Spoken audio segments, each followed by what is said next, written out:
Assalamualaikum warahmatullahi wabarakatuh. Perkenalkan, nama saya Septi Izmi Fauzia dari Prodi Manajemen. Membuat video ini untuk salah satu pengumpulan tugas mata kuliah Pendidikan Agama Islam, yaitu dengan materi Filsafat Islam. Sebelum kita masuk ke dalam filsafat Islam, apa sih filsafat itu? Filsafat adalah hasil seorang manusia yang mencari dan memikirkan tentang kebenaran yang sedalam-dalamnya. Dengan kata lain, filsafat adalah ilmu yang mempelajari dengan sungguh-sungguh hakikat kebenaran segala sesuatu. Filsafat menurut 3 filsuf, yaitu Plato, Aristoteles, dan Al-Farabi. Secara definitif, menurut Plato, filsafat adalah pengetahuan segala yang ada yang berminat mencapai kebenaran yang adil. Sedangkan menurut Aristoteles, filsafat adalah ilmu pengetahuan yang meliputi kebenaran. Dan yang terakhir, menurut Al-Farabi, filsafat adalah ilmu pengetahuan alam yang mewujud dan bertujuan untuk menyelidiki hakikat yang sebenarnya. Masuk ke dalam filsafat Islam, apa sih yang dimaksud dengan filsafat Islam? Filsafat Islam adalah salah satu cabang filsafat yang berkaitan dengan ajaran Islam dan merupakan usaha untuk menguraikan ajaran Islam ke dalam bahasa keilmuan. Apa sih peranan filsafat dalam Islam? Nah, pertemuan antara Islam dengan falsafah itu terjadi pada abad ke-8 atau ke-2 Hijriah, di mana di saat itu Islam sedang mengembangkan sayapnya dan dapat menjangkau daerah-daerah baru yang memiliki adat istiadat, peradaban, serta kebudayaan yang baru. Kemudian dalam abad pertengahan, falsafah sudah diambil alih oleh kaum muslimin dengan menerjemahkan buku-buku falsafah Yunani ke dalam bahasa Arab. Nah, pada saat itu minat mempelajari falsafah dan ilmu pengetahuan begitu tinggi karena pemerintahan yang sedang menjadi pelopor dan pionir utamanya.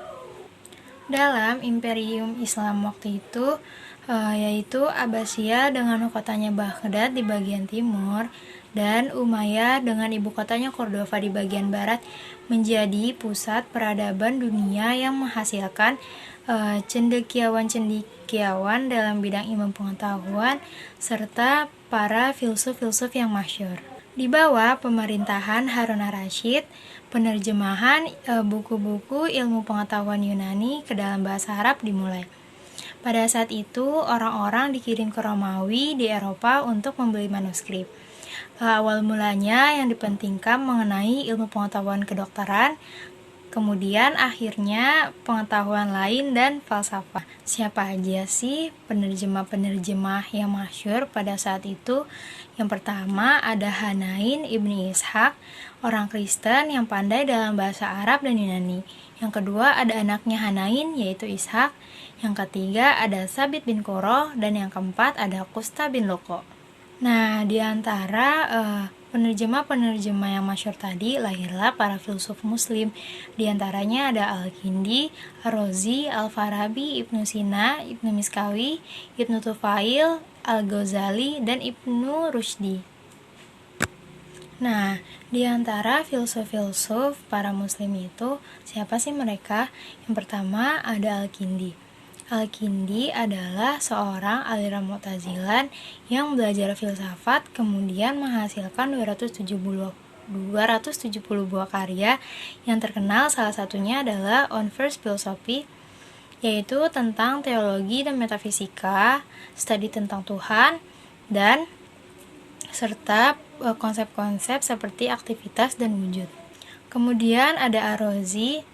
Ar-Razi ini dikenal di dunia barat dengan nama Razes karena buku-bukunya tentang ilmu kedokteran. Nah, beliau ini memiliki ensiklopedia yang terkenal pada saat itu tentang cacar dan campak. Nah, salah satu karyanya di bidang psikologi adalah At-Tib Ar-Ruhani. Nah, beliau ini falsafahnya terkenal dengan doktrin 5 yang kekal. Nah, apa aja sih 5 yang kekal itu? Yang pertama ada Tuhan, yang kedua ada jiwa universal, yang ketiga ada materi pertama, yang keempat ada ruang absolut, dan yang kelima ada zaman absolut. Nah, yang ketiga ada Al-Farabi. Al-Farabi ini dikenal dengan filsuf Islam pertama yang berusaha merelevankan filsafat politik Yunani dengan Islam. Terus yang kedua, beliau ini dikenal dengan Al-Mu'allim Asani, yaitu guru kedua, karena memiliki ilmu pengetahuan yang dalam tentang filsafat Yunani, terutama pada Aristoteles dan Plato. Kemudian yang keempat ada Ibnu Sina. Nah, Ibnu Sina ini dikenal di dunia barat dengan nama Avicenna. Beliau ini memiliki salah satu ensiklopedia yang terkenal dalam bidang kedokteran, yaitu dengan nama Al-Qanun Atib, dan salah satu karyanya yang paling terkenal yaitu Asy-Syifa. Nah, yang kelima ada Ibnu Miskawi. Ibnu Miskawi ini terkenal sebagai bapak etika Islam dan memiliki salah satu karya yang bernama Tahzib al-Akhlaq wa Tathir al-Araq. Nah, kemudian ada Ibnu Tufail. Ibnu Tufail ini pada saat umur 17 sudah terkenal menjadi dokter di kotanya dan menjadi penulis penguasa di negerinya.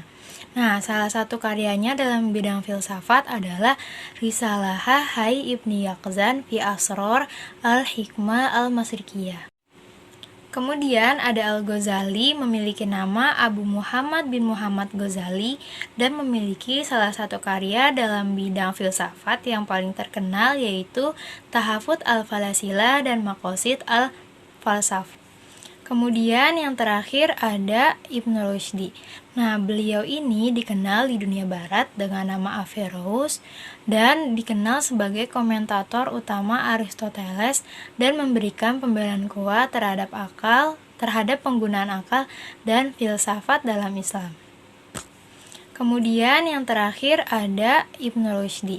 Nah, beliau ini dikenal di dunia barat dengan nama Averroes dan dikenal sebagai komentator utama Aristoteles dan memberikan pembelaan kuat terhadap penggunaan akal dan filsafat dalam Islam.